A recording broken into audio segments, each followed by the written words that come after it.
All right, welcome back to the Artist Connection podcast. I'm Matt Kasar here with my very special guest, Mr. John Lee Hooker Jr. Hey, thank you, Matt. It's glad to be here. Oh, it's awesome. Welcome to Bethlehem again. I know you've been through Pennsylvania a few times, but being here in the shadows of the big blast furnaces here at the Bethlehem Steel is what an amazing sight. It really is. My grandfather worked here probably his whole life down here. Wow. A lot of guys did, but this has always been a part of our life. Yeah. So you're out on tour. You've been out on tour for, a few months now?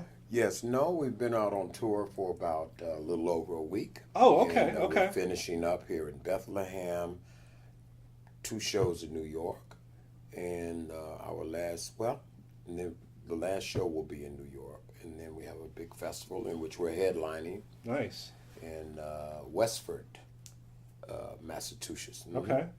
And I see some old time clubs you're playing at, the Turning Point. Turning Point. That's a big one, and you're going to be at the Iridium in New York City. Isn't that yes, Les Paul's old I haunt? can't wait to get there. Right? That's going to be huge.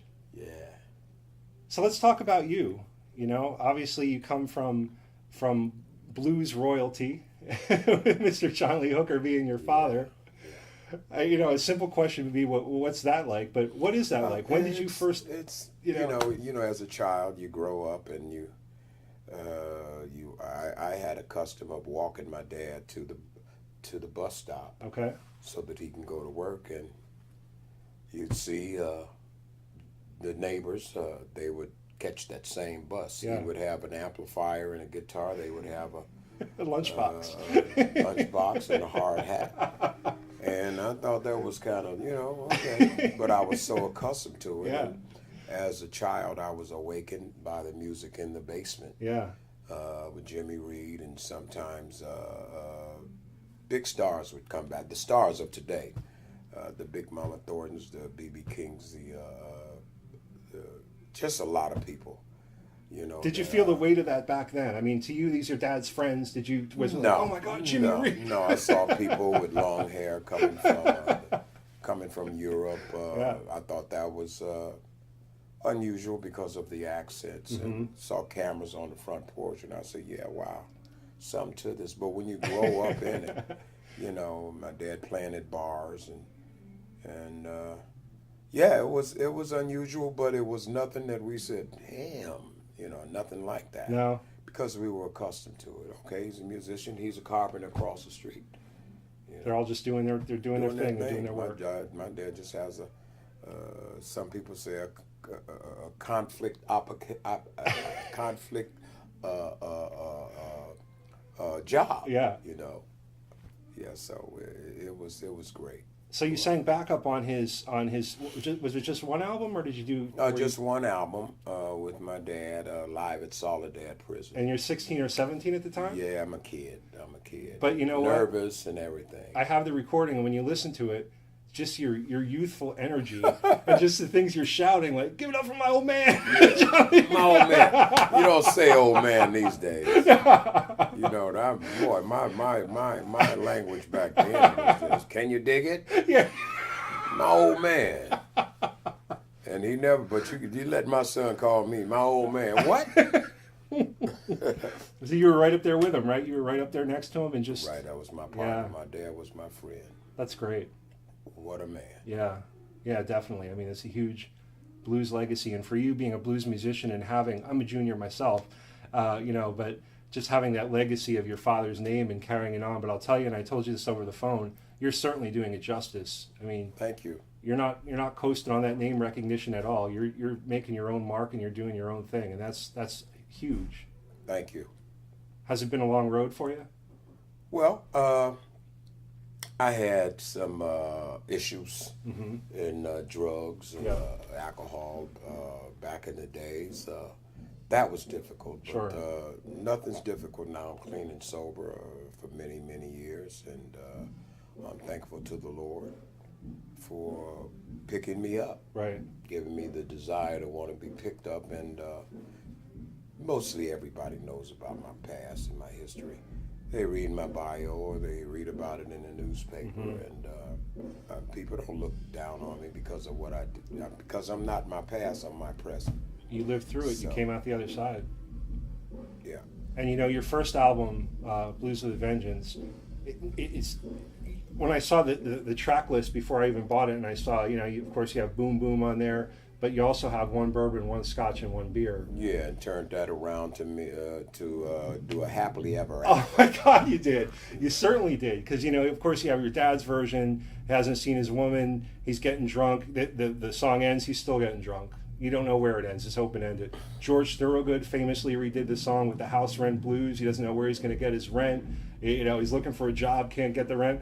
I'm listening to your version, and your delivery is so tongue-in-cheek and so fun that when you're first listening to it, it took me a couple passes to get it. I admit that. I'm not the smartest guy on the planet. But, the first time you hear it, you think, okay, he's doing his own take. Nobody gets it. Nobody gets it right away? Nobody gets it until he says, one Coke.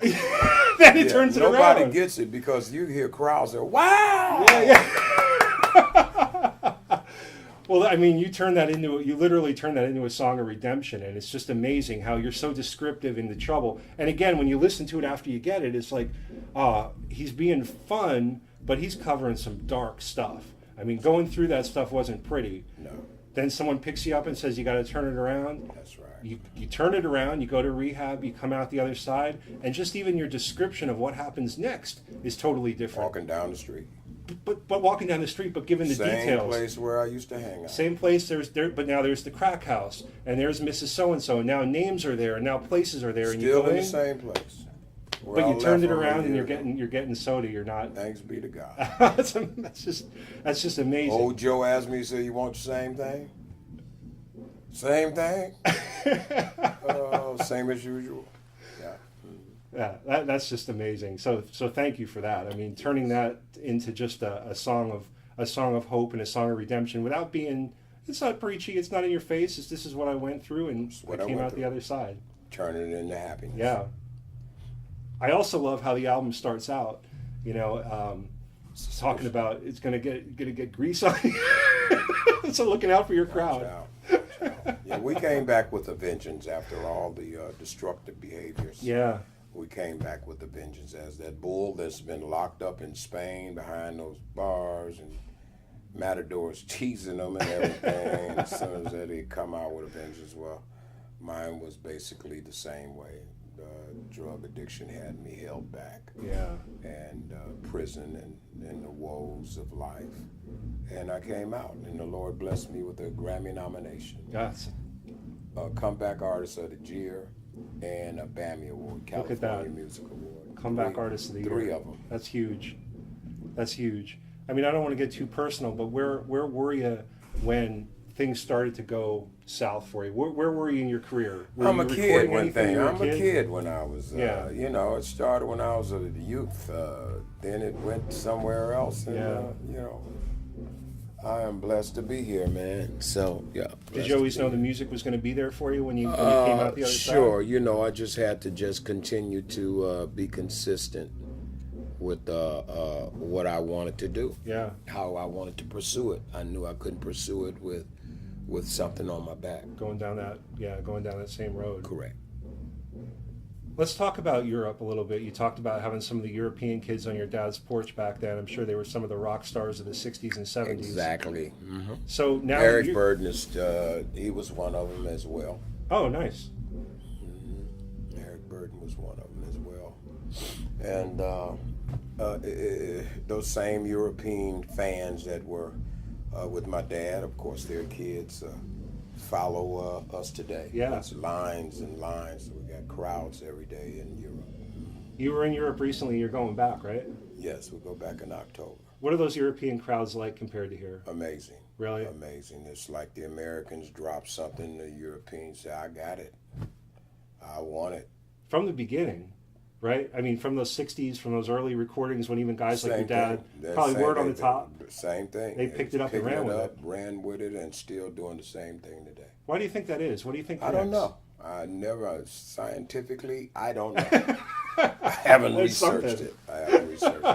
I'm just thankful. Yeah. Yeah, I don't need to know why. Hey, why? Tell me Maybe why. You should do that. Yeah. Get a line of people coming up and just... Yeah, maybe one day. But right now, I'm just enjoying it. Yeah. That's great. So you play a lot of festivals over there, right? Yes. A lot of big festivals. You play clubs too? Festivals, a lot of theaters and stuff like that. Well, I'm so happy to have you here. I mean, they started promoting the show several months ago, really before I even had anything like this. And I was just thinking, wow, that would be the kind of guy that I would love to talk to and ask some of these things. Well, thank you, man. Yeah. I really appreciate it, Matt. What's coming up next? We talked just before that you have an album in the works. I have an album in the work. My dad did John Lee Hooker and Friends with Eric Clapton, Ty Reuter, Bonnie Raitt, Big Shots. So I said, let's think this out. That's what I want. I want to honor my friends. Yeah. So I'm looking for Joe Louis Walker, some of the names you may not know, John Garcia, Billy Branch, harmonica player, Little Charlie and the Nightcats, what is his name? Rick Estrin. Oh, okay. Yeah, and Kenny Neal and Ronnie Baker Brooks, perhaps. Oh, nice. So we're going to do a collective thing, John Lee Hooker Jr. and Friends. Are you going to do original songs? Or are you going to do some cover songs? It's going to be originals. Yeah. Originals. I may do a Jackie Wilson cover. Hey, you. Ba, ba, ba, ba, ba, ba, ba, ba, ba. Come on, here on the floor. Yeah. Turn it into funk and blues. It's already funky. You ain't got to do nothing. How would you describe your live shows to people who maybe haven't seen it? I'm not volatile in a good sense. In a good way, yeah. You're not going to storm off stage mad because somebody... Intensified, electric, yeah. crowd cooperation, just a lot of fun. Yeah. You have another live album, right? You had live in Istanbul. In Istanbul, yeah. With a double disc, the first ever blues animated cartoon graphic art animation, and it's just a lot of fun. We got one on the shelf waiting to be released with John Lee Hooker Jr. and Friends. How did that come about? How did that animated my thing come friend about? over in Paris, his dad was a jazz player, my dad a blues singer, and they were friends and in an indirect way. One admired the other, and father passed, my father passed, and boom, hey, sure, let's do it. Yeah. And we collaborate together from Skype, and sometime I'm over there and we talk. Yeah. Well, thank you so much for your time. Again, And I can't Matt, wait for the show. I appreciate it, man. And stay in touch. Thank I'm going to you, link man. to your website. I'm going to link to those Link videos it, that you're buddy. talking about. And Link it.